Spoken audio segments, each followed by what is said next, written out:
good evening and happy Shabbat to everyone. I am Craig. Here, I think that's Kirk. That is your area code up there, correct? Yes, sir. I'm here. Good. Good to have you. We're down. I can barely hear you a little bit. You seem like you're in an echo or something. Hang on one second. All right. Maybe that's a little better. That's great. Perfect. Okay. I think we just now have Larry calling in. We are down there. Yeah, I was showing up a little late here, pal. Matt and I was talking. Apparently there's some people confused that think that somehow or another there's some new movement that's starting the new year on the vernal equinox. They think they're involved in the Iranian New Year called Nowruz instead of looking at the moon. Okay. Matt just wanted me to explain that we don't do sun worship here. It's actually counted. You count the new year based on the renewing of the light of the moon, not on the sun. At the vernal equinox, we're not into sun worship here. And the first month is always in the spring. It is Abib. It is when the barley kernels are still green and growing and therefore receptive. And the flax is flowering with its blue flower, and so the first month is Abib. It is defined by the word that God picked to describe it, and therefore we know that the first month is the renewing of the light across the surface of the moon in the closest to the beginning of spring. Now let's, before we get into that, because I do want to talk about what I think is the timing. Well, no, I'm going to rephrase that. I'm going to share when I'm going to celebrate Pesach. I'm not going to share when I think is the right timing for Pesach because I don't want to be presumptive in that regard. I'm just going to share my reasoning on this. But before we do, we are one man down. James is celebrating the birth of his daughter he and his wife, Patty. Dylan is her name. She is absolutely adorable. He has sent pictures. I'm sure many of you have seen them of his daughter. I mean, she and most newborns don't look great, but boy, she is just as cute as she can be. Oh, she is absolutely lovely. Yep, she and Patty look great, and everybody is as absolutely as healthy as can possibly be, but they're experiencing, the beginning of their family, so we will not have JB with us this evening. The only thing that is a bit troubling, well, of course we miss JB's contribution, but we're celebrating the birth of his family today, but JB did write a marvelous expose on why those who elicit a calendar from Enoch are absolutely ignorant of what Enoch actually said. It's the dumbest book. It is the most inane attempt at divine revelation that you're ever going to read. It reads very much like the Quran. It is just abysmal. And so we are going to dispose with the timing that is derived from the calendar of Enoch. So about, maybe a week or so ago, JB, who is now celebrating the birth of his daughter, sent me a note and said, "Hey, when are you going to be celebrating Pesach?" And the reason is that this year, the closest renewal of the light on the moon's surface vis-a-vis the beginning of spring, and Abib is defined as a spring. It is a harvest festival with the firstborn, the first crop being barley, which is synonymous with saved souls. And the closest renewal of the light on the moon's surface to March 20th, which is the beginning of spring, the vernal equinox, is well, it kind of depends.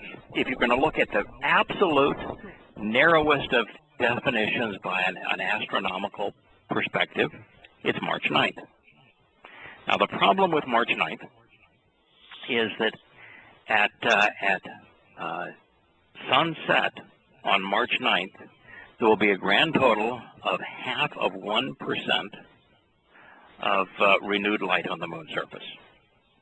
And at 1%, you can probably begin to say, all right, that would possibly be viewable. But at 0.5%, to me, that's an absolute new moon. And in Yahweh's Kadash, his term, means renewal. So I just personally, I think it's a little thin.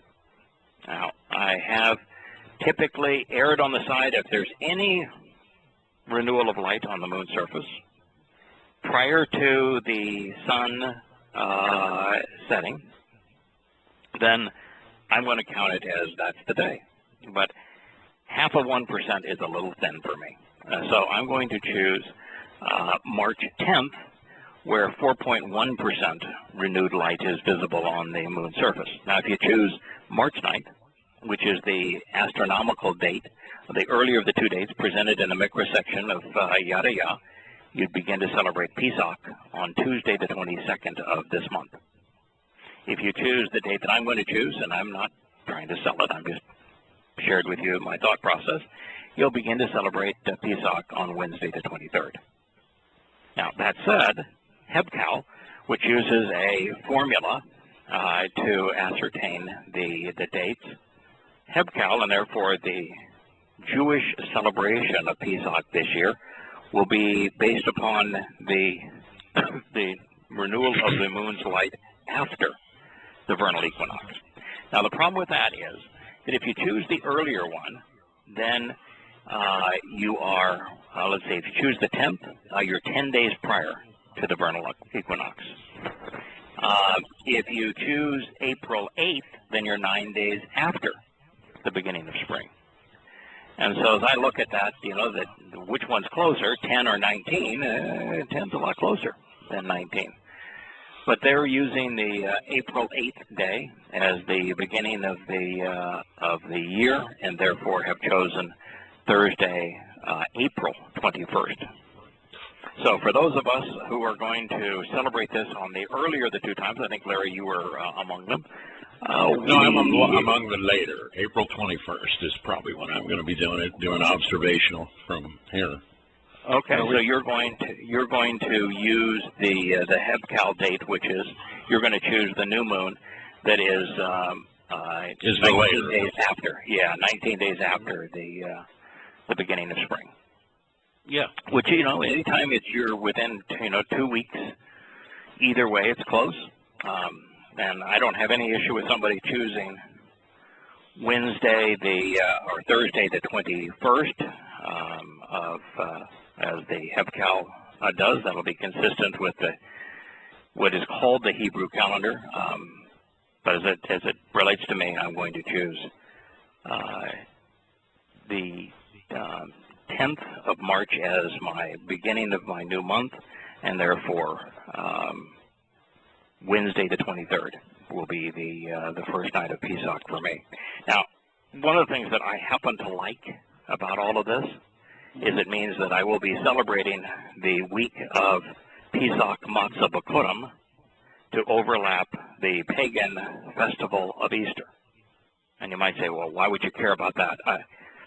Pesach is the one time, Pesach and Matzah is the one time where the path that I've chosen to follow to Yahweh is so demonstrably different than everyone else. So when everyone is having their Easter ham and their hot cross buns and all that sort of thing, and they want to go and do their Easter egg hunts, man, I'm saying that, man. And no, first of all, I would never do it, but beyond all that, no, I'm celebrating Pesach. I'm not going to play pagan on you. And I just like, that's the one holiday I really like to thumb my nose at. So it's an opportunity to do that. Mm-hmm. All right, so Larry. Well, I'm going to thumb my nose at it too. I'm just going to say a little later, that's all. Yeah. How about you, Kirk? Have you decided? Well, we had already chosen to cancel classes for next week, so we're celebrating the early one. Okay. All right. I think it's wrong, and somebody can explain it to me. I can do it twice and pull a Hezekiah. Yeah, that'll work too. He did that, and Yahowah thought it was a grand idea. JB, I think, is going with a later date because of the fact that he thinks that since it does have a harvest festival connotation, that the likelihood of the grain being Abib as of 10 days ago or 8 days ago was a little not likely. Yeah. Well, JB and I are one. You are one. I just wanted to say that it's two in that regard. That's right. So, anyway, yeah, and you know the good thing about all this is that this is a extraordinarily important day, and we're all friends and family, and so with the four that we're talking here together, we are choosing very different dates. And no one is upset with anybody. No one's trying to overshadow anybody. No one's trying to say, well, mine's right, yours is wrong. And no. And, you know, this idea, how can you believe that God would be, you know, so ambiguous? You know, there's a right day and a wrong day. Well, I'm afraid he was ambiguous in that way. And this is for the purposes of understanding, isn't it? Isn't it? Correct. Correct. Just figure it out. Work it out. Yep. You know, I just went through the most difficult translation I think I can yet recall. And really, and the reason that I want to share it is, and it's not what we're going to be talking about tonight, but the reason I wanted to share it is because of the fact that I think that God actually intended to be ambiguous, and I think He does that because He wants us to have to think. And it happens to be in Proverbs 7. Proverbs 7 begins with Yahweh giving us some first-person advice regarding His Torah and the terms and conditions of His covenant. Pretty consistent in that regard. And then He tells us we ought to be really careful about the whore. And He tells us where the whore looks, who the whore engages, who is likely to be tripped up by the whore, those who are unthinking, who are ignorant and irrational.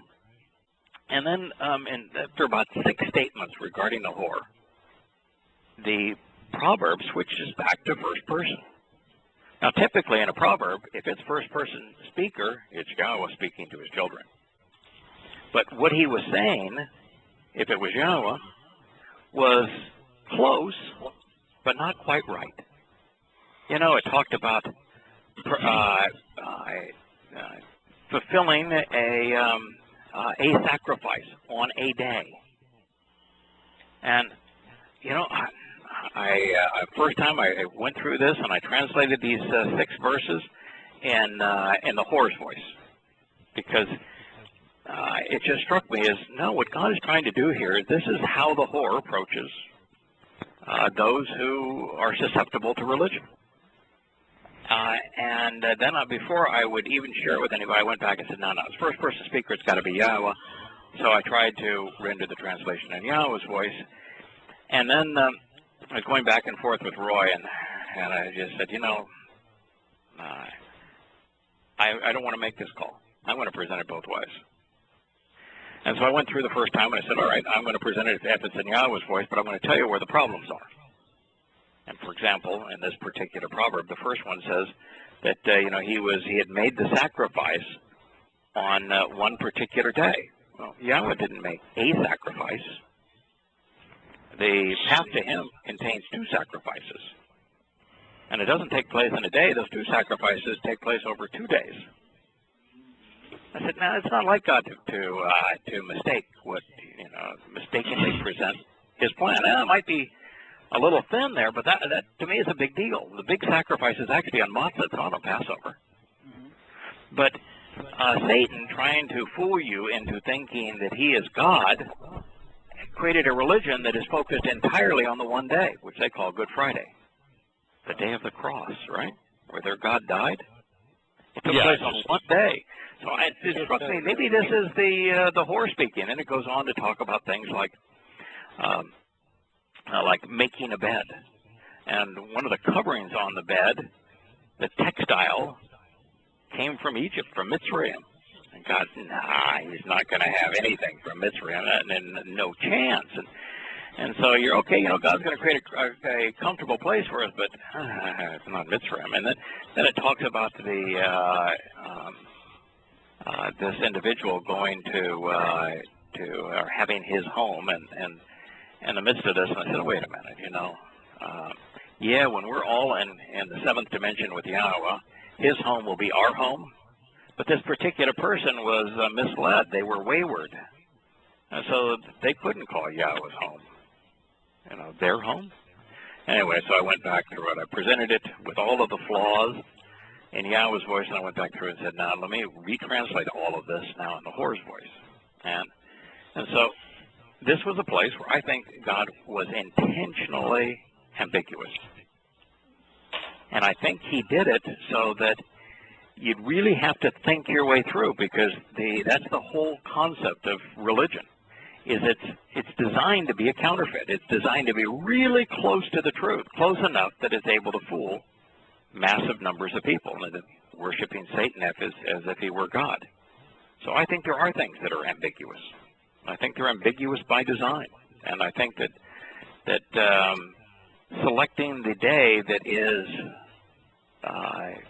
Pesach is in fact ambiguous, because the last thing God wants is for somebody to say, you know, this is the doctrine, it's this day, all you have to do is eat these things on this day and you're going to be fine. Yeah, this is what leads to religion, isn't it? Yeah, right. Instead of being thoughtful, and it's for the purposes of understanding. I mean, that's what I know. So, you know, and I know timing's important to Yahweh, especially when it comes to his Yobel. It is. And things like that. You know, that's what the whole Shabbat, the seventh day of rest, is about, is a foreshadowing of Sukkah, of that seventh day of rest, which has not arrived yet, but, you know. Correct. And the way I look at it is that, yep, Yahweh's perfect. His timing is absolutely perfect. He knows exactly what day will begin year 7,000 Yah. Now, I think I deduced it based upon what I can tell, but I'm here to tell you. I think so. I'm here to tell you that God is not expecting us to be perfect.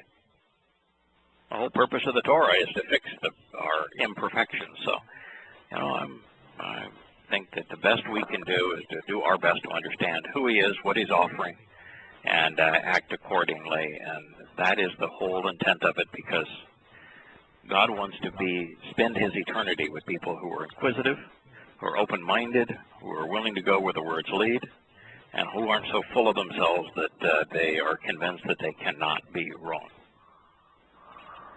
And, you know, I'm here to tell you I can be wrong.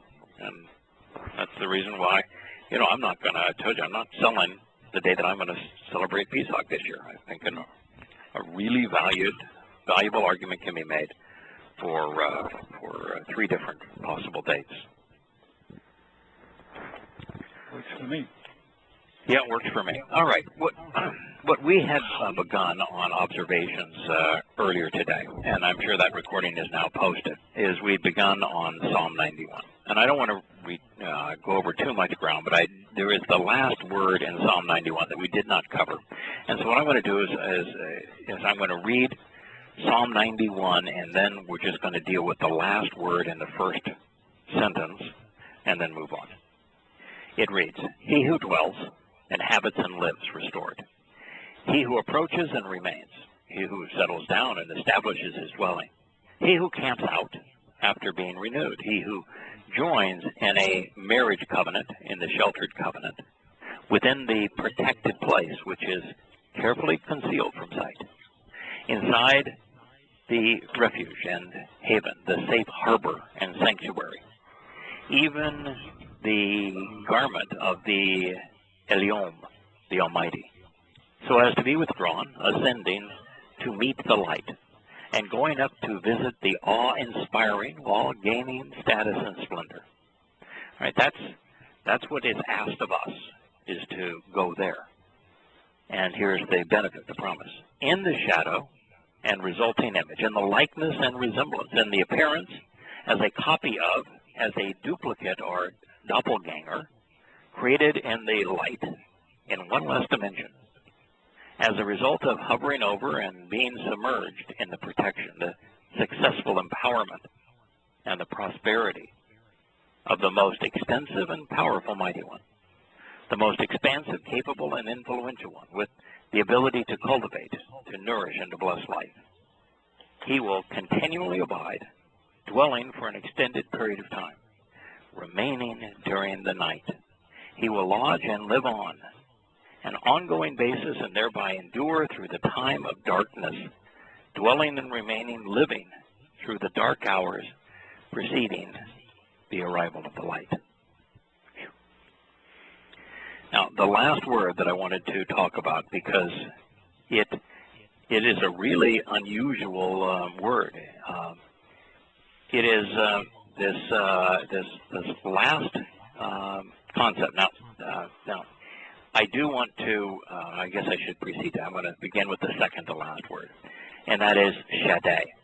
And then once we do with Shaddai, we're going to deal with why this time has us go through the darkness before the arrival of the light. And it's interesting here that Shaddai, and you know, it's the challenge we have here is that Elyon and Shaddai are both translated most commonly Almighty. But what do you think the odds are that God chose two words for Almighty? When El and Al already mean Almighty, why would he choose two entirely different words for Almighty? Has to be a different shading. Yeah, so that has to be a different shading. So what does Shaddai mean? It means to be eminently powerful and fully capable of completing and fulfilling beneficial promises associated with blessings and prosperity. Okay, now the second one we're going to be made in the image of. So we're going to be transformed to become eminently powerful and fully capable, because God can fulfill his beneficial promises. It is from Shaddai, which means to expand and to be expansive. It describes one who possesses the ability to cultivate, to nourish, and to bless life. These are the characteristics we would naturally want to see in the Father of the Covenant. Now, what's interesting here is that the Shin Dalet root of Shaddai is wholly negative. It depicts, so that if you just look at Shad, it depicts destructive beasts and violent animals who pillage and plunder, ruinous demons, even devastating oppression perpetrated by a kept woman or concubine. So perhaps Shaddai, in Shaddai we see the hand, because that's the last letter, of God protecting those who seek to be with him and who are engaged on his behalf from these destructive beasts, not falling victim, for example, to governments. The violent animals not being harmed by vicious men. The ruinous demons being kept safe of the influence of evil spirits, and the devastating and oppressive nature of the whore remaining unencumbered by religion. Beyond this, let's appreciate Shaddai's relationship with Ba Shel, which is this idea of being made in the image of God. We are empowered by the most powerful, expanded by the most expansive and extensive, being made more capable by the most able and influential. Simply stated, we are being transformed to be more completely in the image of God himself. So that's the promise. And I read it as that because it is in the image of God still, that we're going to be one less dimension between now and a time future. And I think that is the case because the next word isn't designed to take us all the way to our eternity. It's just to get us from here to the time that our mission is completed. Yeah. So this brings us to the final word of the opening statement in the Mizmor 91. Lewin, also written L-Y-N. Sometimes it's L-W-I-N, sometimes it's L-Y-N. It is most directly translated, will abide during the night and will remain until morning. It conveys the idea of lodging in a place and dwelling with someone for an extended period of time during the darkest hours. So the notion of spending the night and enduring till morning is based upon the verb's commonality with leil, night and darkness, where there is an insufficient amount of light. Now, Lewin's initial deployments in the Torah reflect these relevant distinctions. In Bereshit 19:2, with Lot inviting Yah's spiritual messengers to spend the night in his home, but with them electing to endure the darkness in the street rather than accept Lot's rather perverted proposal, which included offering his daughters to them. Sure. Yeah. Then in Shemot 34:25, the sacrificial lamb of the Passover shall not be left until the morning. In other words, not endure the night. Korah 19:13, do not allow the defrauding of a neighbor or confiscating of the wages of a worker to abide with you throughout the night. Devarim 21:23, his body shall not remain during the night on the wooden pole. So there's just no getting around that this word means during the night, and that changes the entire concept of the benefit, because if there was no through the dark hours, through the night aspect of this, then there would be no reason to look at in the image of God being one less dimension. But if we're going to be one less dimension and we're going to be able to be protected and endure through the darkness, then what he's talking about is we're being protected while engaged in his mission in what right now is an extraordinarily dark world and going to get a lot darker over these next years between now and 2033. Every lookup's about travelers and lodging inns and cottages, temporary places. They're not long term. So everything fits. I mean, that's not a stretch at all. Yeah, stay or I remain think for the night, lodge, remain. Yeah. Mm-hmm. So the night and darkness aspects are important because it defines a period of time which Yahweh is offering to protect his children. That is not to say that his protection will conclude after successfully enduring the time of darkness here on earth, but instead that this specific promise is for a specific time with even better things to follow. Another telling usage of Lewin may be in Mizmor Psalm 35. It reads, weeping may endure for a night, but joy comes in the morning. The night, therefore, is the time of relative darkness that temporarily exists on earth as a result of mankind's corruptions, all of which will be resolved by the joyous arrival of the light upon Yahweh's return. Lewin is deployed similarly in Isaiah 1:21. It reads, how does Zion, which is the signpost along the way, the faithful city, become a harlot, now full of judgment and unrighteousness, abiding in it in the midst of the darkness, now even murderers. Now there's a dark time in Yisrael, as we know. That dark time will end with the arrival of the light. Then there's Mizmor Psalm 25:13. We read, his soul shall not dwell throughout the night at ease, and his seed shall inherit the land.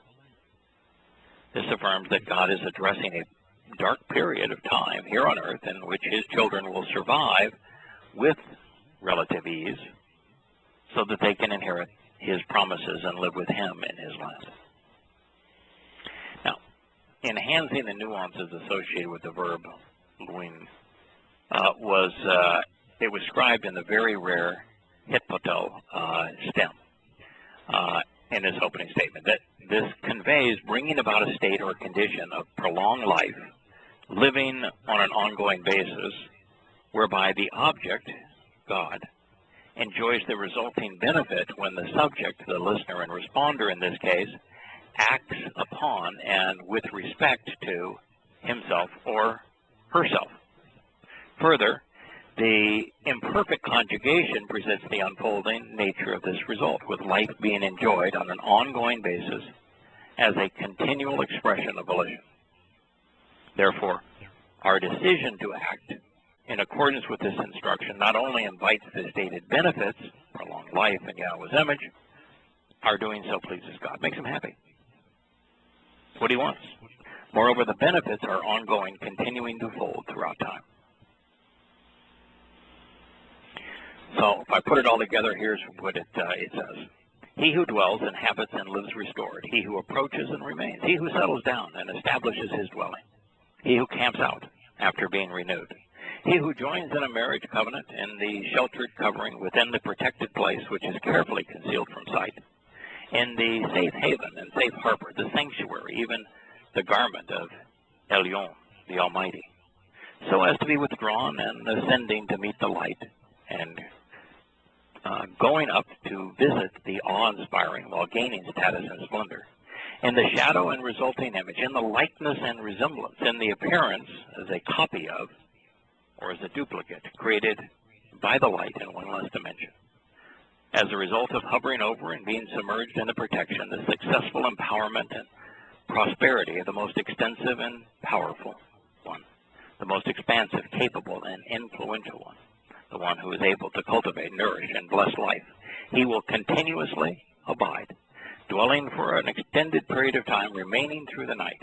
He will lodge and live on in an ongoing basis, thereby endure through the time of darkness, dwelling and remaining, living through the dark hours preceding the arrival of the light. Now, there's only one part of this that I found a little bit troubling, and it, as I was walking after dinner back down to my study. What if Yahweh asked us to remain from the time of Towrah to the time of Yom Kippurim? Because he wanted someone to openly confront the lies of the Torahless one. He wanted someone to be a voice of reason, to speak for him during this time. I thought he had some. Well, he's got somewhere during this, halfway through the period, he gets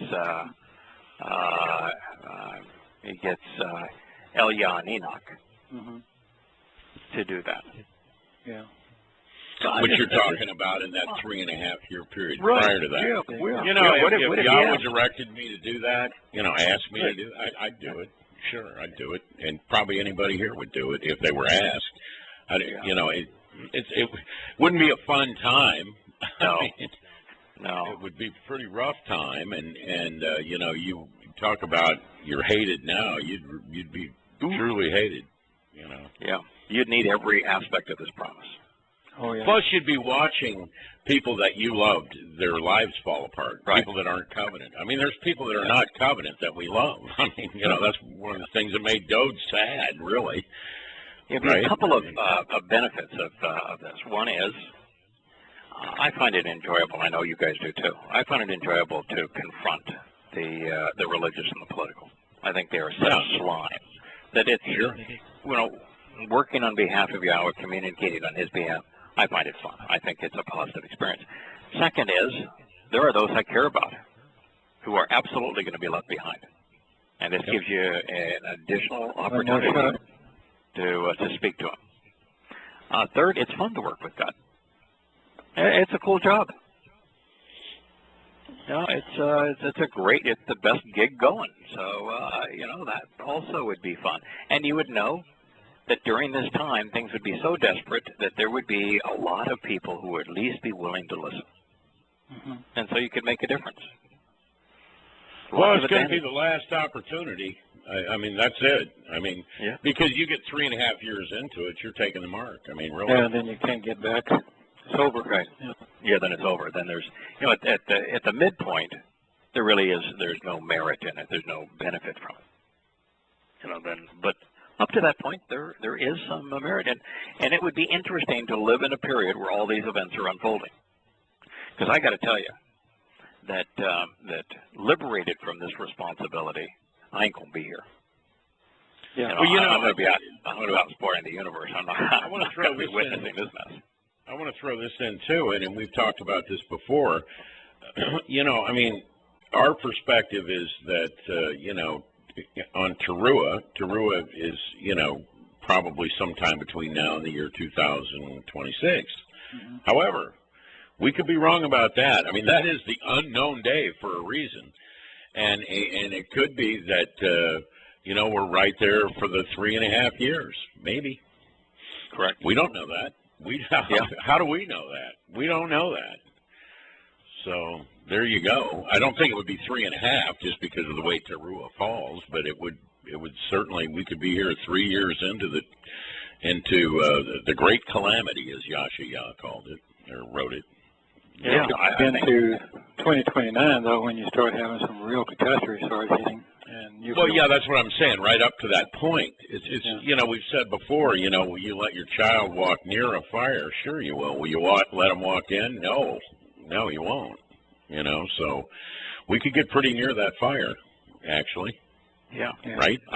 Yes, absolutely. I think that is an absolute possibility, and I never thought about it until I was trying to deal with this verb.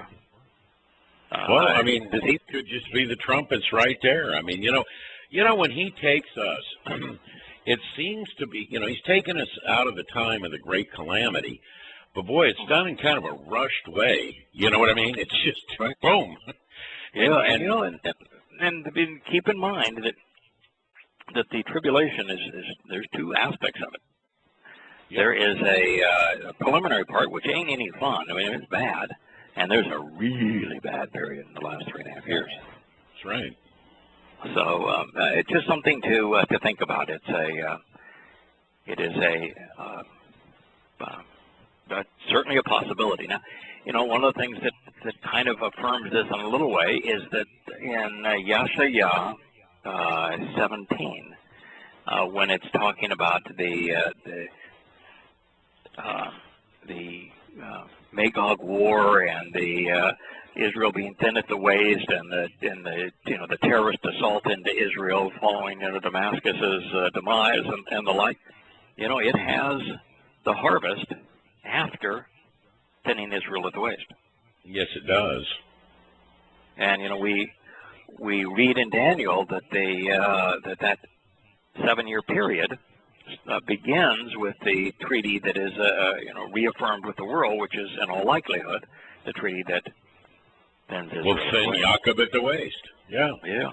Take the West Bank away from Yisrael. Yeah. Yeah. Now, that is the natural extrapolation of the treaty that is reaffirmed by many, is that's what it will be. Now, it doesn't say that that's the treaty. And you know, Yahowah says Israel will be thinned at the waist, and so we can make that connection, and that connection is there to make.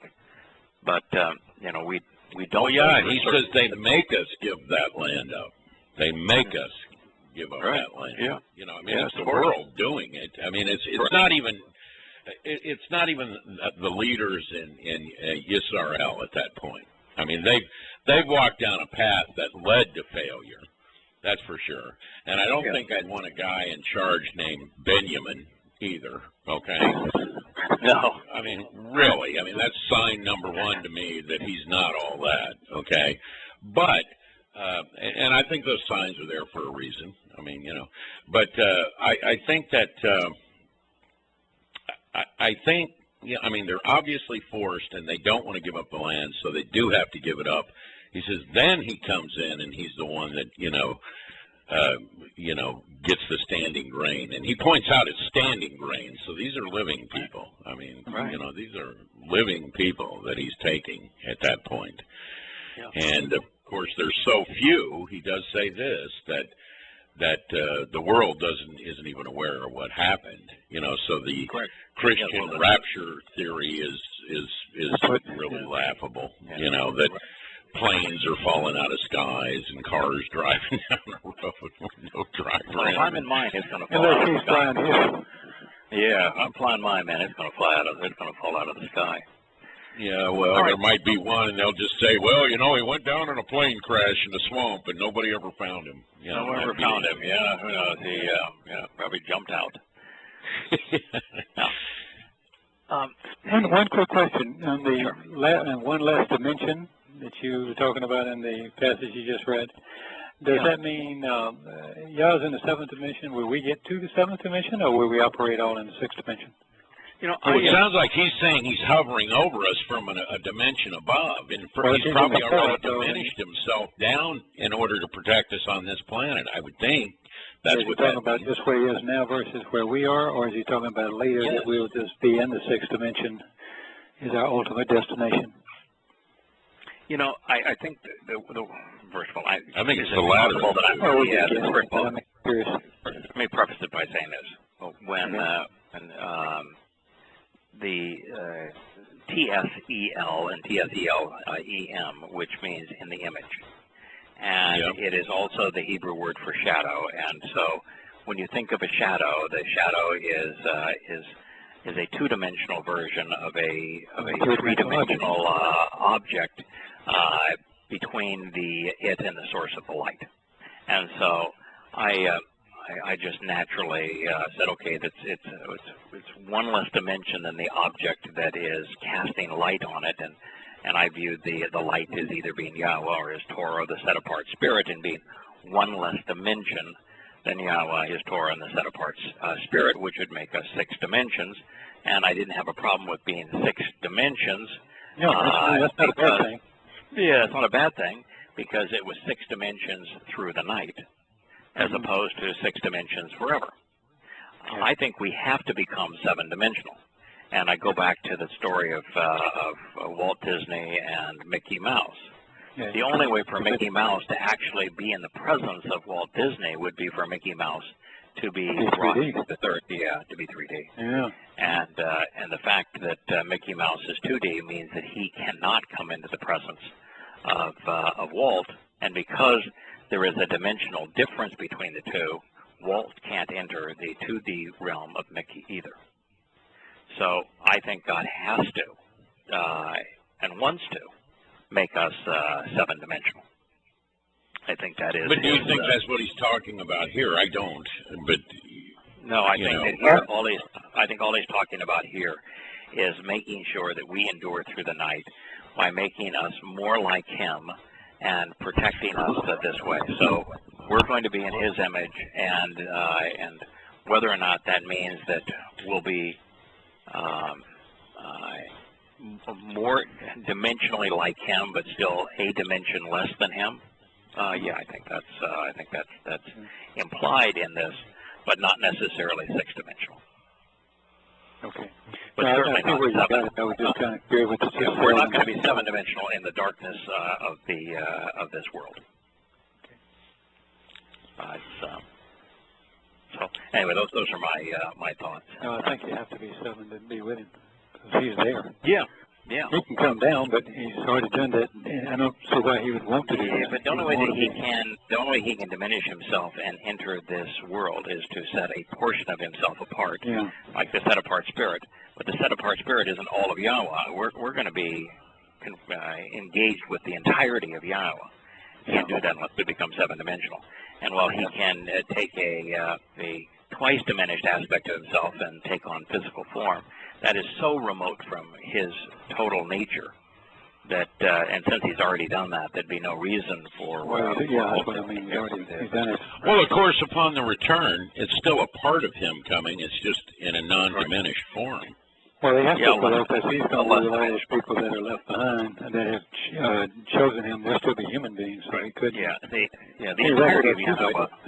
Right, the entire of Yahowah did not go with Moshe into Mitzrayim, didn't follow the Israelites out of Mitzrayim, didn't blaze on the top of the mountain, and the entirety of Yahowah most certainly wasn't bodily on Yosha. So God can take a set apart and diminish an aspect of himself and engage in our world, but for us to spend time in his presence and for him to be undiminished, we're going to have to be 7-dimensional. When he comes back on Yom Kippurim, he is still coming back diminished. It's just a lot less diminished than he previously was. This time he's going to come back as light, but he has to be somewhat diminished, otherwise he could not You know, the entirety of man Yahowah. on the planet as an example, but he said there will be no diminishment of his light. No diminishment of his light. It just won't be all of his light. Right. You know, his light can be pure and brilliant, but not be all of his light. Exactly. So it's still it's a part of him. Just but this, you know, before he was a part of him in diminished form. This time it'll just be a part of him, not in a diminished form. Correct. Yeah, I agree. Yeah, I think so. All right. So then this continues to be part of that first statement. It says, "Who says?" So it's not just coming into the place where you're choosing to live with Yahweh, choosing to camp out with him. He says it's also one who says to approach Yahweh, "You are my trusted place of refuge. You are my stronghold, my God, the consistent one, in whom I consistently trust and rely upon." So to receive these benefits, you're going to be one of those who genuinely declares and continually communicates to approach Yahweh, my trusted place of refuge and my stronghold. My God is steadfast, and he is the constant one. In him I consistently trust and actually rely. So this is this protected place is only available to those who know and use Yahweh's name, and who choose to trust and rely on Yahweh, and who view Yahweh as their source of strength, who know Yahweh as their God. They recognize Yahweh is steadfast and constant, unchanging, perpetual, and yet dependable. And they have made the determination in him and him alone they're going to continually and consistently trust and rely. Boy, it sounds a lot like the conditions of the covenant, doesn't it? Yeah, the offer, the response. Right. That, you know, in the conditions of the covenant, you need to walk away from depending and relying upon religion and politics, and you need to trust and rely on Yahweh instead. And then you need to walk to him and become perfect, because that is the proposal that he is offering. You know, recognizing that as your God, you become his children, and understanding of the terms and conditions of the covenant is what we're asked to observe. Why? Because they're reliable and dependable. So in him, I trust and rely. And boy, it sounds like the conditions of the covenant. So if this offer is being afforded to those who engage in the covenant. That's how I read this. And that's Psalm 91 too. Well, there's no other way to read it. I mean, you've got to be engaged there. I mean, you're absolutely right. Yeah, right. No, it's for everybody, because he loves everybody. No, it's kind of hard to pull out. You know, he's got a lot of people he hates. Yeah, it was my trusted place of sanctuary. You know, there is, every time I write sanctuary, read sanctuary, I kind of want to scream that, yeah, I know that religious churches use sanctuary to describe their most, you know, religious place. But a sanctuary is really just a safe place. Right. I never looked at that word sanctuary as a religious term. Just never did. It's just a safe place. I was looking, you know, originally when I negotiated with God, I was looking for a safe sanctuary. I wanted my home to be a safe sanctuary. And I didn't mean that in a religious way. I meant that in the definition of the word sanctuary. And so a safe harbor, if you will, from danger. You know, if you look up the synonyms, it is a refuge, a reserve, a reservation, a place where life is preserved. Yeah, Langargah is how they would say that in Persian, by the way. Langargah. Okay. Just means safe haven, safe harbor, really. Safe harbor, Yeah, I was one time in my life a boater, and a safe harbor is something you really look forward to. Surely he will defend, extricate, and deliver you from the contrived plots and entrapment leading to being under the control of those who bait their traps to entice, luring in their prey, from the epidemic and deadly plague of written and spoken declarations, of destructive and malicious threats. Well, I'm going to tell you that. Yeah, you know, I actually look at this as being, because I view it personally, you know, I view that well, there isn't anything that God wrote that doesn't apply to all of us. Mm-hmm. I look at this as more narrowly just because of how important it was to me personally. I'm saying that God does exactly the same thing that he promised he was going to do for me to all of us. But because I look at it personally, I see both Paul and Muhammad here. I see both Western governments and also Islamic terrorists. I see a combination of religion and politics. I see both. Yeah, especially when we're Leodosia. You know? Yeah, I mean, I finally got to the point where the primary reason, well, not the primary reason, but one of the reasons that I didn't want to do Shattering Myths anymore is that I realized that we're coming up in a time where the government is going to concoct fables, is going to manufacture lies regarding individuals to silence them and incarcerate them, to publicly humiliate them. And, you know, there's a lot of living still to do. There's a lot of research and reading and sharing.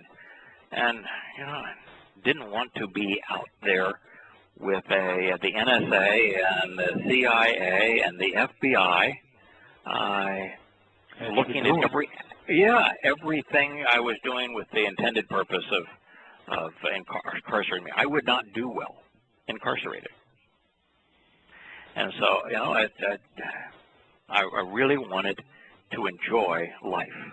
And for me, you know, the big issue was that I wasn't translating anymore, wasn't writing anymore, and I missed it. This, to me, well, you were also on a network where every other commercial was a patriotic or a Bible. I just said one of the reasons. It was one of the reasons, but that one reason was pertinent here. But yeah, absolutely, that drove you nuts. I found it laughable. You know, I think they were just laughable. You know, most of those commercials are just laughable. Laughable.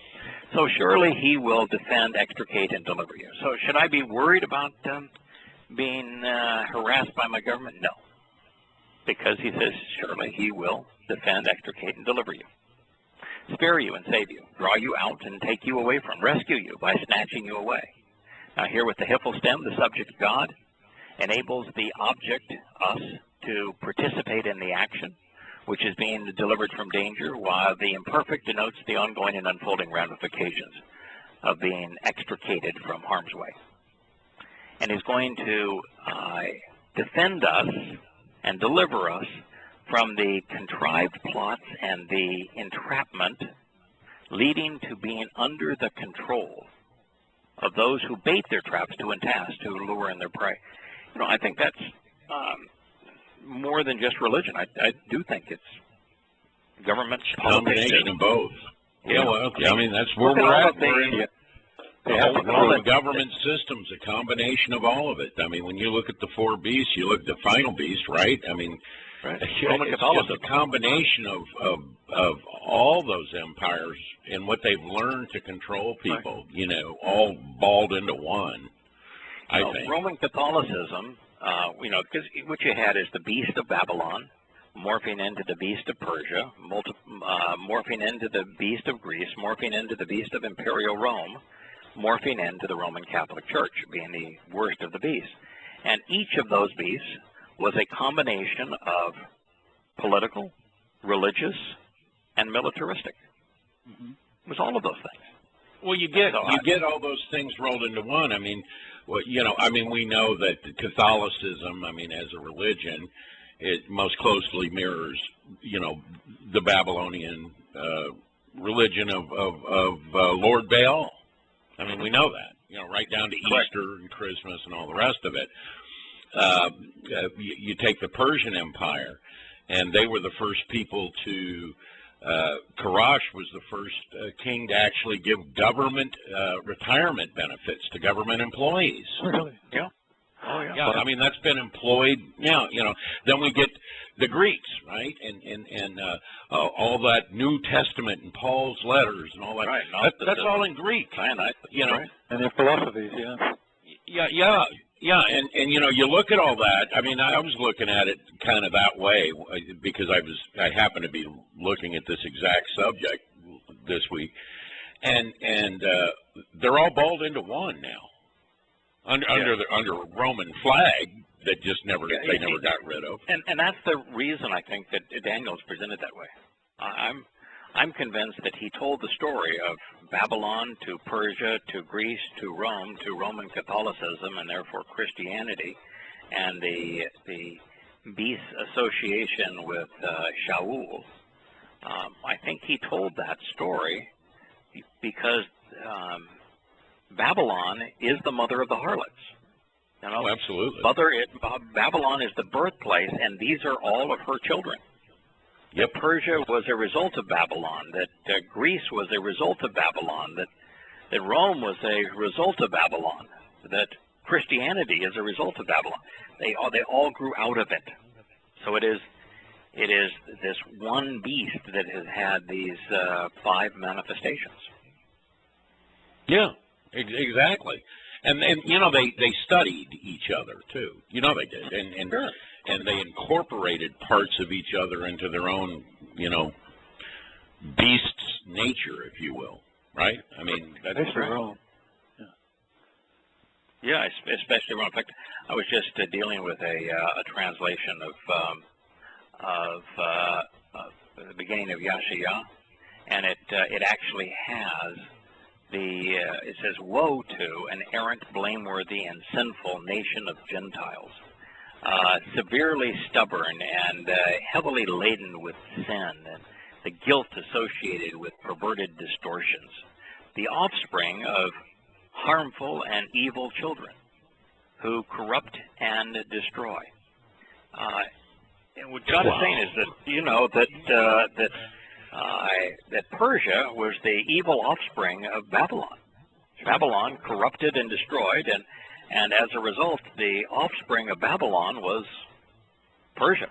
And the Persians, they were corrupt and they were destructive, and the offspring of Persia was their influence on Greece. Yeah, and the Greeks on the Roman Egypt and Persia. When they divided it all up, they became Persia and Egypt. Right. Ptolemies. By the way, it's interesting here because we're talking about understanding. Mm-hmm. Mm-hmm. This says the first statement of Yahweh is a cow. It's one who looks and sees around him and views the world from the proper perspective. It's short. It can either be bull or oxen, or it's a person who is observant, is aware and recognizes the one who gave birth to him. So a cow recognizes the one who gave birth to him. And an ass, his Lord. I just love that. That is fun. And an ass, a donkey, recognizes his Lord. It's Baal. You gotta love that. You gotta love that. You gotta use the book at the last now. I was going to say he doesn't have a sense of humor.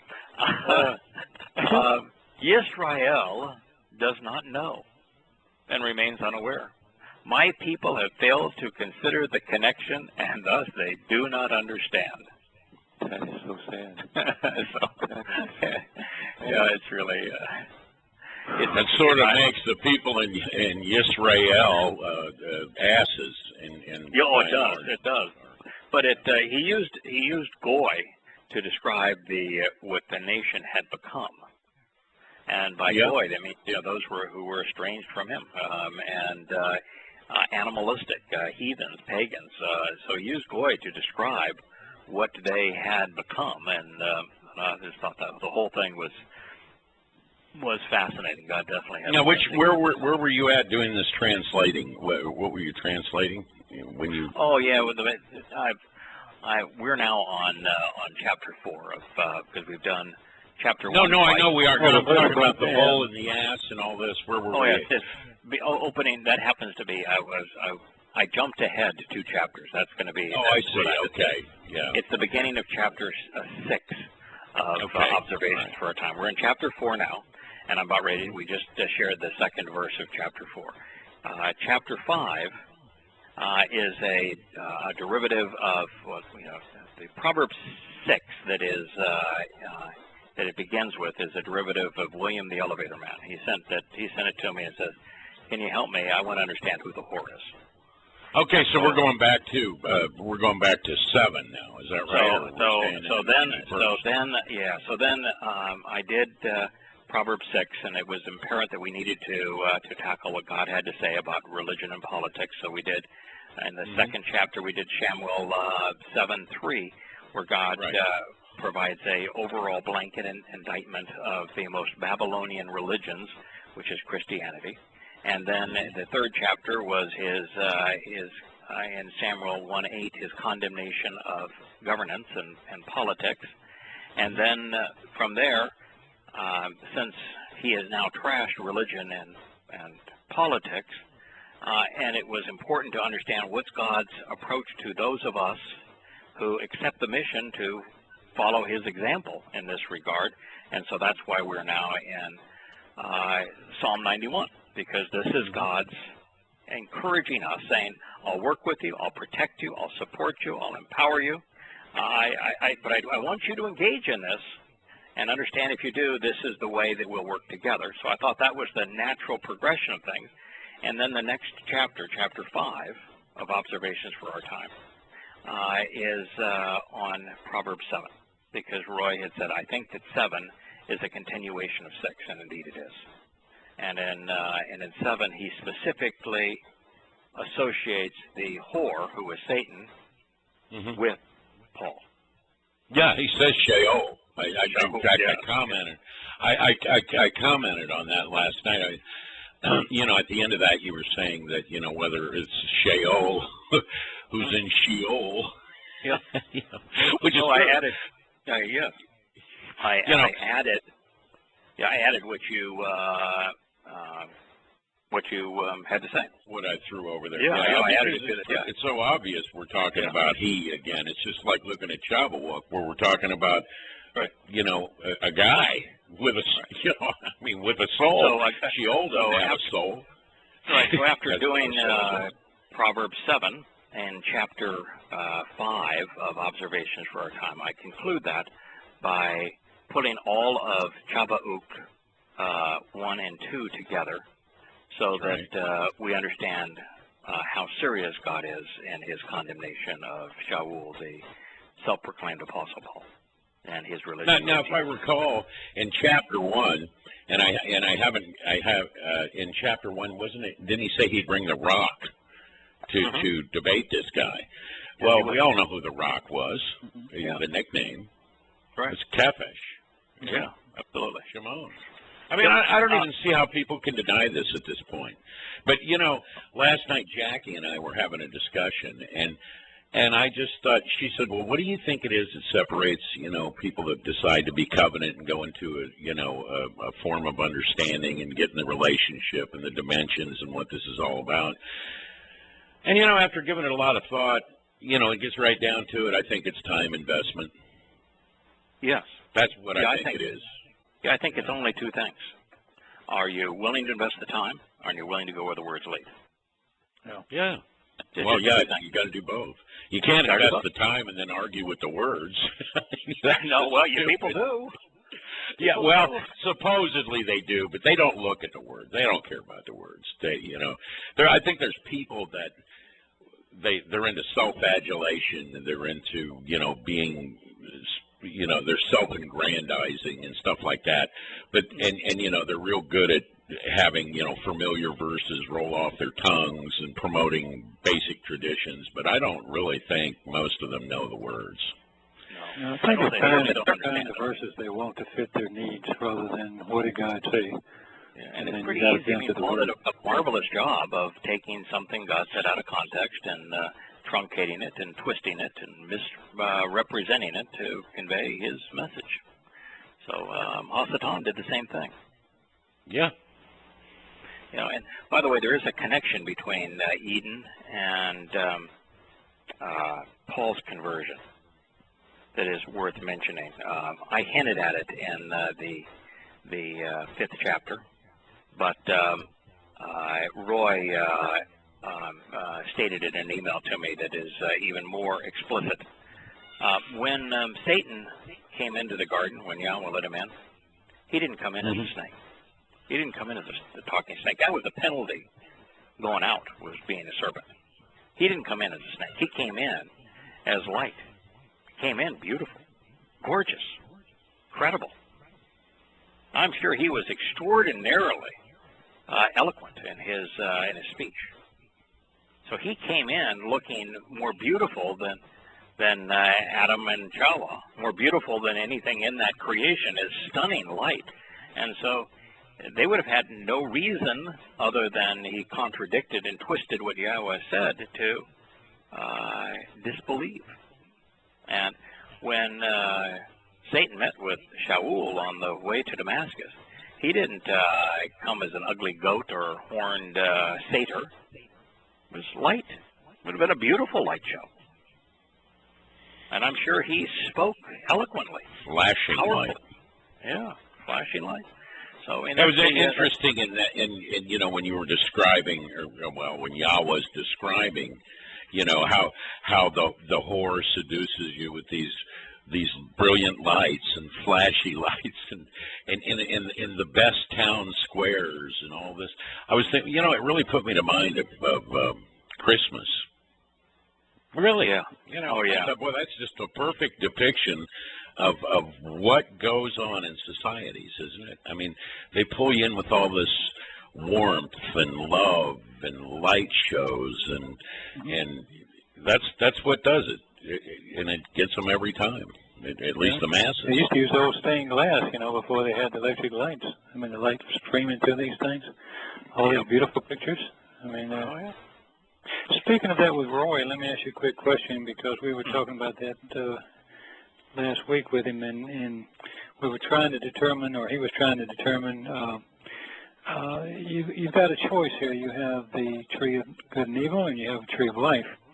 Isn't that more like a metaphor? You're choosing the upright pole that's nourishing, the fruit is nourishing, or is that really what's going on there? Oh, between the two trees and the garden, it's so far afield from where we are right now. It's okay, I'm sorry. Go ahead. I don't want to go there. I mean, there's a reason that God told them not to eat from it. They were already perfect. They were immortal. And the worst thing that could have happened to them is for them to try to avail themselves of the cure before they were in any way flawed. And so, you know, it's kind of the idea of partaking in a Pesach without matzah. You know, Pesach without matzah is the worst of all possible outcomes. Death, yeah. Eternal death, yeah. Yeah, it's eternal death, eternal separation. So here's God. He's telling us that there's a epidemic and deadly plague of spoken declarations, and that could be Islam or Christianity, or it could be political correctness. It's an epidemic and deadly plague of written and spoken declarations. They are destructive and malicious threats. You know, I received well over 1,000 death threats for having written Prophet of Doom, and yet never ducked, never hid, and there was no reason to, because Yahweh will defend and deliver us from those who contrive plots to entrap and try to control. As we continue with the psalm, it says, "With his wing, he will cover you, shielding you from attack. and clothe you in a way that promotes your approach and growth. Under his wings, the extremity of his garments, and in the corner, you will find rest. His reliable and dependable nature upon you is a large shield to keep you cool and collected. And his steadfast, consistent, firm, and assured reliability is a valuable defender. Now pause and reflect on this. So what is he saying here? The first word is with his wing. It's Ebra. It's a winged being. It's from abar, which is the ability to take flight and soar upward, ascending to the heavens. Ebra is the feminine aspect of Yahweh's nature. Like a maternal cover. Yeah, you know, bird wings. Right. We're told that the ruach is like a mother bird, and Bereshit, Yosha speaks of wanting to take Jerusalem under his wing and protect Jerusalem as a mother bird would do her chicks. But a winged being would also be the malach. So Yahweh's winged beings that would be protecting of us could well be the malach. I'm pretty sure that's what that means there, to be honest with I think you. so. I think so. Yeah. And he will cover you, shielding from your attack, and clothe you in a way that promotes your approach and growth. And this is a chakak. It says he will directly and indirectly provide a suitable defense from attackers. A barricade that makes you inaccessible, forming the protective structure by weaving together the cloth and knitting the threads and the fabric to bring you together with him. The hiphil, imperfect. God is empowering those he is assisting such that they are participating in this relationship, and so that the results are ongoing, unfolding throughout time. So with his winged beings, he's going to cover us. With his wing, if you will, he's going to shield us from attack, clothing us in a way that promotes our approach and growth. Under his wings, the extremity of his garment. Now, this is kanaf, which you really have some options on. It's wings in some places, and it's an extremity of a garment in other places, and in other places it's translated like, in his corner. Larry, you like fights? And you have your corner and the opponent's corner. And so he also translates this as in his corner, you will find rest. And that's where you go in a fight to rest between rounds. So in his wings, under his wings, the extremity of his garments, or in his corner, you will find rest. In this case, in his corner, if you think about it, you got the rest of the world out there. The corner is a pretty small area in a ring. Yes, it is. Yeah, but that's a safe sanctuary. Yeah, sure. In a fight, yeah. It's a safe sanctuary in a fight. His reliable and dependable nature upon you is a large shield. Now, this is really what's interesting. This is Sinah. And so many people just read that everything was a shield, but in this particular case, this shield is extremely large. It's designed, it's a very substantial covering that was particularly designed to keep the wearer cool in hot conditions. And when you think about all of the aggravated discussions that we've had to have with Christians and Muslims and Messianics and the like, God keeps us pretty cool and collected under in those midst of those heated discussions. And he does. I'm laughing in most cases. It gets to a point now where I just, so what? You know what I realize is what we all realize. They know nothing. They know nothing. Yeah, right. 90% of the people that know Yahweh's name don't. They first of all put a U in there and take the light out of the name, the Wah, the O. And I have to tell you that they just don't know much. They just, 90% of them, they know his name, now they're going to drag his name into religion, which is just the worst of all possible situations, really. It's just bad. There's a type of character that comes to teachers that want to tell you what they know and don't really care to learn anything from you, but they engage with you pretty much so they can tell you what they know. Oh yeah, I've seen that. I see a lot of times. You know, that's I was searching the other day for what I had read from Ken a very, very, very long time ago, and it was Ken saw the fulfillment of the Numbers 5 prophecy with the tainted water under the temple as being a fulfillment in 1033 of the Numbers 5 for prophecy. Not that we halfway through the Yobel. Yeah, halfway through that the 40 Yobel. So it's not a something that would be significant. So I was really trying to verify what he said, and you know, I searched. And I found a couple of references, one to an earthquake, and two non-credible writers that didn't have any substantiation that said, you know, the well, the Gishon well had become septic. And you know, after spending 6 hours looking, I just gave up and said, okay, well, if it's that hard to find, it certainly isn't a fulfillment of something important from God's perspective. So I just said, you know, I'm just not going to look anymore. But as I was searching, one thing I came across was scores of sites that had my translations.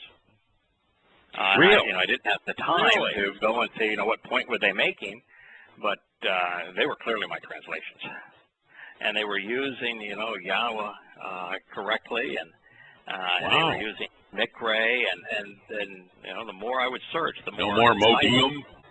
Yeah, the more sites I came to and they came up fairly high in the Google searches. Wow. It was interesting. And you know, I read enough of them to see that while they might have had an agenda one way or another, that for the most part, what they were communicating was consistent with what God had said. Well, usually when you use his words in the most, you know, honest way, you'll get to where he's going. You'll get to where he's going. Yeah. So. Oh, by the way, I wanted to thank you. There was an email. I think, Kirk, you may have been in on it. I just want to throw this out there, where somebody had said something about a modium. And Craig, you answered it by saying, I really don't have any idea what a modium is, but yeah. I like that. A modium. Where do they get this stuff? They were speaking a moedim. What they were trying to come up with was this would be the Yahweh uses the term moed to describe his meetings. I understand that. And he uses mikra to describe his meetings, and the plural of moed is moedim, and the plural of mikra is mikre. And so this was just a really odd transliteration of moed as in meeting times. And well, they write modium. I've seen it 100 times on FB. They write modium. They don't write moed. Moed or moed, and then with a ym after it. So moedim would be. No, they write modium. They do. Yeah. I've seen them write it. Modium. Yeah. Well, that wouldn't be the proper Hebrew pronunciation because all the ym does is make the moed plural, and you know, you well, sometimes I will use moed. Usually use mikre. Yeah, I use mikre a lot more than moed because Yahweh does. That's not. We should always keep in mind that the two titles work together, but mikre includes meeting in the definition, and so moed is speaks of an appointed meeting time, and mikra speaks of an invitation to be called out and to meet. And so, you know, I don't think you have to put the two of them together, and if you were to choose one of the two, then I default to Yahweh's choice, which is he uses mikre more often from mikra. because it communicates a great deal more. It's not just an appointed meeting. It's an invitation to be called out and to meet with God for the purpose of reading and reciting his testimony, to be welcomed into his presence. Kara, the verb that underscores a mikre, is extraordinarily powerful and used throughout. So anytime that somebody prefers moed and then makes it in the plural to describe Yahweh's invitations to be called out and meet, I'm already a little bit set on edge, because they're looking for a specific time to meet, as opposed to understanding that this is an invitation that's being offered by Yahweh for us to meet with him for a very specific purpose. So it's just my preference in that regard. So then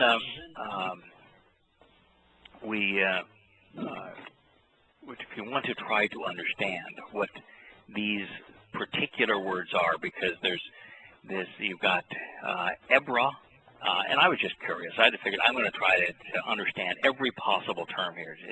This winged being, what the other term for wings, which was kanaf, what these words meant.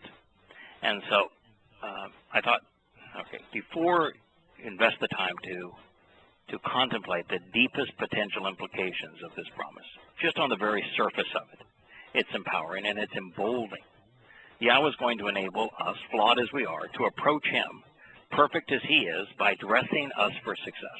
He's going to bring us into his presence, properly adorned in a garment of light, apparel comprised of his very nature. It will cause us to look like him, to rise up to him, to fly with him. In other words, when our mission here on earth concludes, we can look forward to a much brighter future. Now, the second portion of this promise is specific to the here and now, to the battles that we are invited and encouraged to wage in partnership with Yahweh. He is telling us that we can trust him. We can rely on him, because he is trustworthy and dependable, steadfast and unchanging.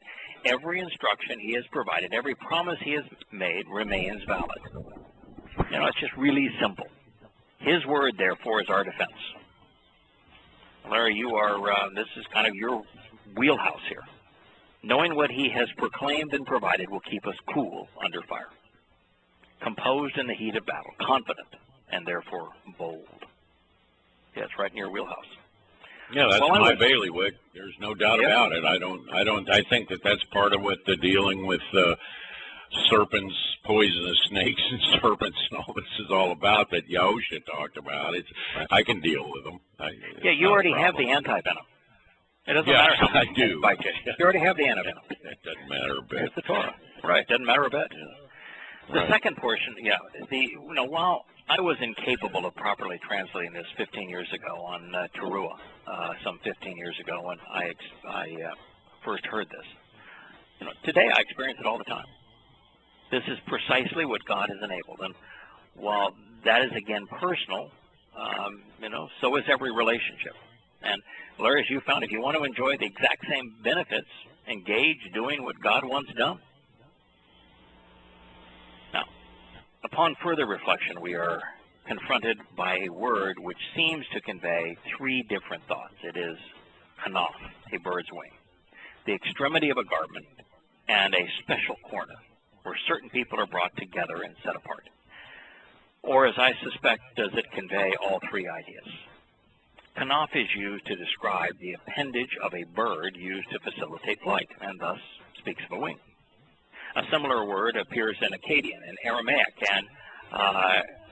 and is used to denote both speed and protection. In Hebrew, nouns are defined by their verbal or actionable roots. With this in mind, the verbal root of kanaf, scribed yikanaf, is used only once, in Isaiah 30:20. Those Yahweh gave the bread of adversity and the water of affliction were removed and put into a corner, assembled there, and thrust aside, so that they could not be his teachers. Now this was done so that your eyes shall see your teachers. This is somewhat reminiscent of someone saying, I'm in your corner. Well, a rival would be found in the other corner. And Malachi 3:20, a prophecy regarding Yahusha, is foretold as the greater light of creation's fourth day, having the sun of righteousness rising from healing in his kanaf. Kanaf can be wings, corner, or hem of his garment. Yeah, I think it's hem of his garment. Mm-hmm. Now, I'm equivocating because kanaf is appropriately translated corner of a garment, hem of a robe, or extremity of a shirt or skirt. We are reminded that Yahusha proclaimed the fulfillment of this prediction when he said that by simply touching the hem of his robe, an individual had been healed. Yeah, that's a clue. Yeah, it was a close. Yeah, can I point something out here real quick? We had somebody asking in UT today about the Yobel, about the arrival. They had thrown up some calendar from some religious outfit where they played, the women all had head coverings on and all this nonsense. But, you know, they had the year as like 5968 or something. Whatever, they were off by 20 years or 17 years. I can't remember. I looked at the calendar. I said, well, first of all, they're off by, you know, how many ever years. And she said, well, how'd you know that?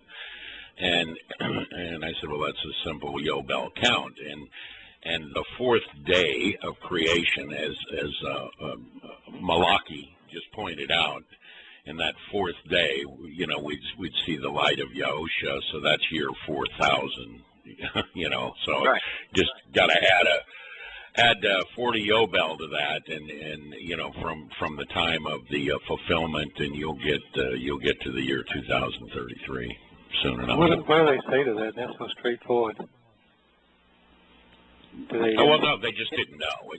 They weren't in a debate. They just really are new. I think what you find is that about 90% of folks who have done the math see Yahusha having fulfilled Pesach, Matzah, and Bakorim, and Shavuot in 33 CE. There are some that think it took place as early as 30, but if you do the, they're wrong. Yeah, if you do the math from Daniel, and if you do it had to be Pesach dinner, had to be a Thursday evening for him to be the Pesach lamb on Friday, for matzah and the special Shabbat of matzah to fall on a natural Shabbat. And for the first day of the week to be the fulfillment of firstborn children, the only way for that to have occurred is for it to be in what we would call, for year 4000 Yah, to be in 33 CE. Well, and there's a way to do that backwards too, isn't there?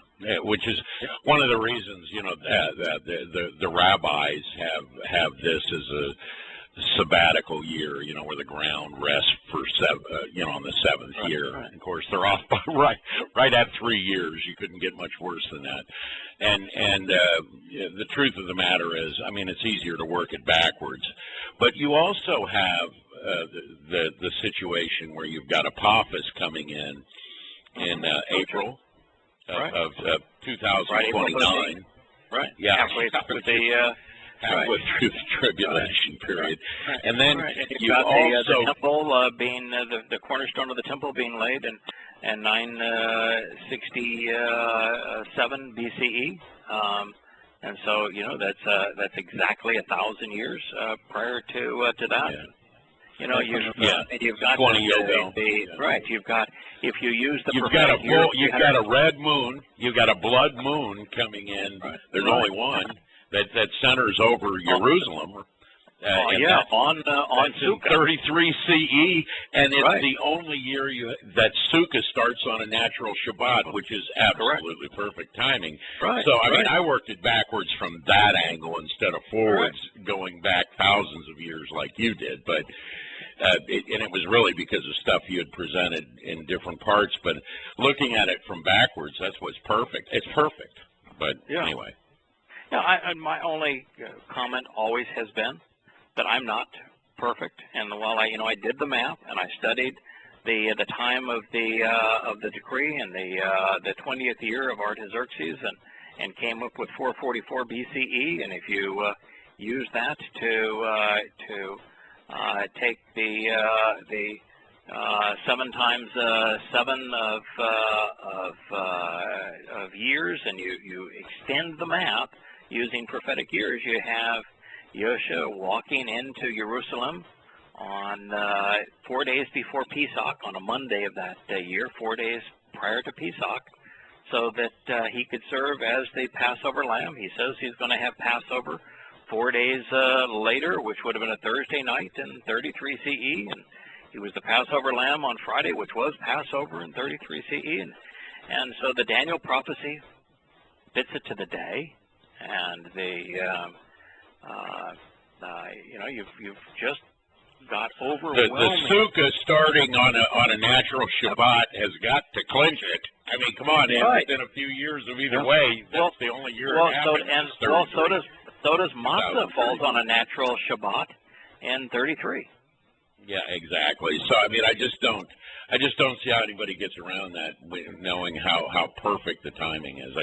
There's just no way around it. It's 33. It's 2033, and it happened in 33 CE, right there on the year 4000, the fourth day. I'm with you. I think that apart from the fact that I don't ever want to be dogmatic, because I've made mistakes and I'm flawed, but boy, no matter which way you come at it, it's 33 CE, and Yom Kippurim being October 2nd, 33 CE, that's the day of the return. So the thing that I would never tell you that I can be certain about, because it is Towrah. I'm not here to tell you that Towrah has to. I mean, originally I thought that Towrah had to occur before the tribulation began, but I'm not certain that's the case, particularly in reading Yeshaya 17 and now reading the Psalm 91. We could go through the first part of the tribulation, but not the great tribulation that begins halfway through. And it would be in our interest, it would be in Yahweh's interest, it'd be in the family's interest for that to occur. It's in everyone's interest. It's not like we're being shortchanged. No. Eternity is a real long time, and if there's 1,000 of us that make it into this and can confront the adversary, then the family's going to be enlarged. Yeah. Have a whole lot of happy people. So I'm personally. Well, if one of them, I'd be happy. Yeah, personally, I don't think it's the. So anyway, I don't want to be dogmatic on Towrah, but I think the rest is pretty clear. Yeah, you can't be. And that's regardless. So. I mean, let's be clear too. Towrah was called, the unknown day. That's the day that was called the unknown day. I mean, It's unknown. It's unknown. I mean, and there's no way for us to know that. I'm not positive that there's no way for us to know it. I think it's actually deducible. The notion that Yosha said that no one knows and no one will ever be able to know is just not true. I mean, that's not what he said. So I think I think it is knowable. And with every day, with every translation, with every contemplation, we have to learn more. We have another clue. We learn more. And so the last thing I would want is to know it all. The whole fun is learning more. But that was always called the unknown day. I just don't want to point that out. The people who called it the unknown day was the people that Yahweh was yanking their chain. Well, that's true too. The people who called it the unknown day and were the rabbis. It was the day that was unknown to Satan. Therefore, if it was the day that was unknown to Satan, it was the day that, if being unknown to him, he would not know that he should present the sins of the Jews to God, and so they were going to distract Satan so that he wouldn't know that. Oh, is that why they were calling it the unknown day? Excuse me for being an idiot here. I just know they didn't want Satan to know so that he wouldn't report. He wouldn't snitch on him. Can report the bad news.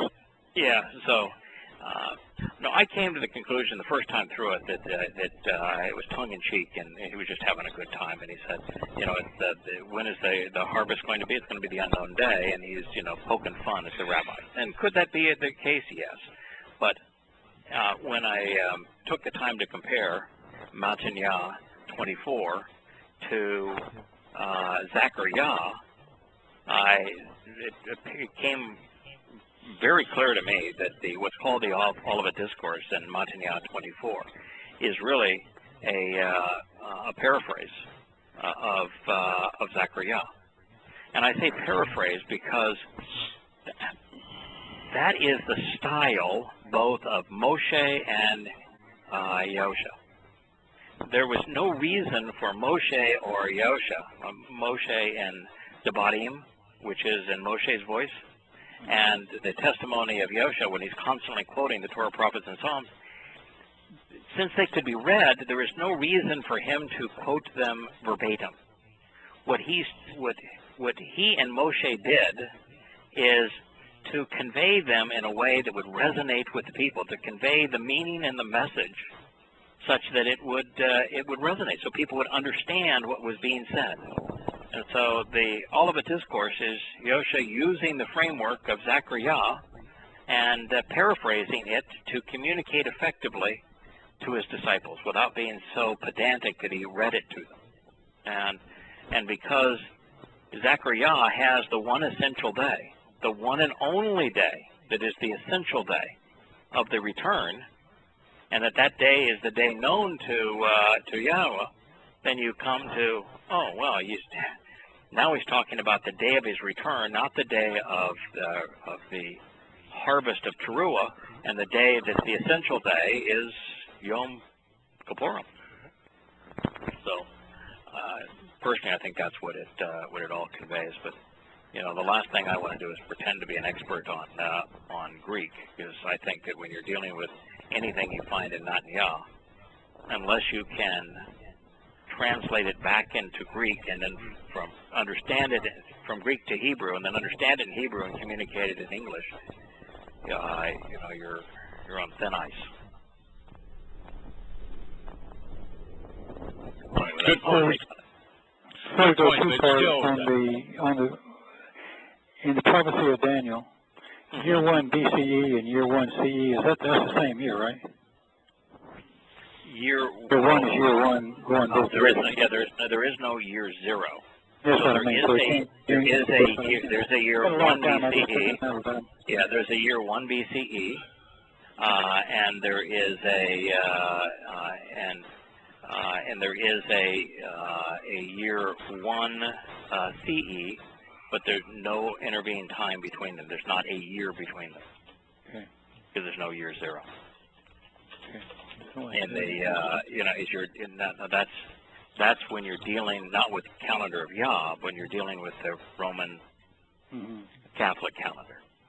Yeah, okay, I'm with you. And the Roman Catholic calendar, you go from year 1 BCE to year 1 CE without having a year in between. So that is a serious problem with the calendar, and I don't know why they didn't understand the concept of 0. I guess they didn't want their God to be born in year 0, so they made it year 1. I don't even know. And of course, why would anybody in their right mind pick that, the alleged birthday, as in, you know, A, God wasn't born, and B, you know, for the next 30 years, he didn't contribute anything. That's right. I mean, really, he didn't start his, to walk into the synagogue and read from Yahshua about the fulfillment of the Yobel until he was 30, and then then he went from there to the what's called the Sermon on the Mount, the Instruction on the Mount, and so his contribution doesn't begin at year 0 or even 2 BCE, the actual time. It begins in 3 years prior to 4,000 Yah, or 3997 Yeah, 30 CE. So who knows why? If you want to choose a time to, well, if you know Yahowah and you would start your calendar, you would start year 0 at the point that Adam and Chava were booted out of Eden. And then, year 1000 would be the flood, year 2000 would be the affirmation of the covenant, year 3000 would be the establishment of the temple on that same place, year 4000 would be Yosha's fulfillment of Pesach, Matzah, Bakunim, and Shavuot, and year 6000 would be his return, and year 7000 is when he is going to make a new covenant. It's pretty simple it gives you that accounting right there in the first chapter of the first book. So what did you take as year 5000? I'm sorry, I was waiting for that. I didn't even mention it. I skipped right over because it's kind of hard to yeah, okay. I couldn't find enough verification, credible verification, that it occurred. And it may the poisoning under the temple with all the pilgrims dying and so forth. Yes. I could not find, and I looked long and hard. I even looked at the Yada Yahweh forum where others have looked, and there are 2 references, neither of which are particularly credible. What is known for certain is there was an earthquake in 1033, and that earthquake badly damaged Osca Mosque. And so there was an earthquake that whose epicenter was the Temple Mount in 1033, and that it is very plausible, and I think likely, that earthquake caused the Gishon spring to be septic, and and therefore there was in fact a fulfillment of the Numbers 5 test for infidelity. But so I think it is. Because I'm not going back and changing the places where I've written about it. I think it is likely that it occurred, but I don't think. There does not appear to be evidence that thousands of people were killed, or that that it is well documented in history. It just isn't. It's a real subtle thing, but it doesn't have to be profound in any way. It's not. There is no 20 Yobel deal. It's just like other than the Burkle impact crater, there's really is no way to officially date the flood because the dating system that was used in the Torah for the hundredth place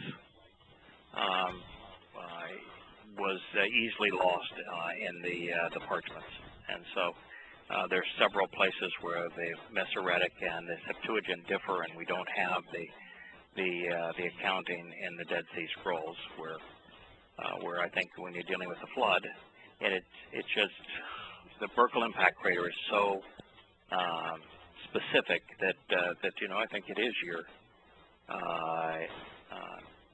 1000, but we don't have overwhelming proof.